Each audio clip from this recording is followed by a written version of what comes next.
əsasında izah edək. Bu pizza, burada 2 pizza var. Bu pizza Lalənin yediyi pizza. Lalə pizzanın 3 hissəsini yemişdir. Elxan isə pizzanın 5 hissəsini yemişdir. Bizdən də soruşurlar ki, Lalə daha nə qədər pizza yesə, Elxanın yediyi qədər olar.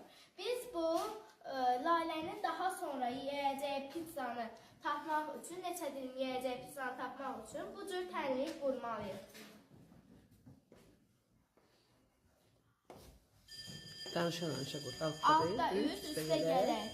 X bərabərdir 6-da 5. Həmişə indi biz bu cür həll edəcəyik.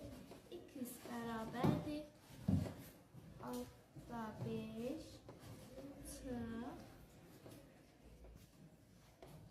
6-da 3. X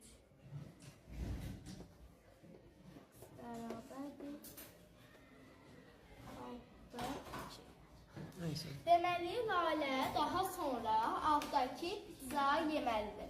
Pizzanın altdakı hissəsini yeməlidir ki, Elxanın yediyi qədər pizzanı yesin.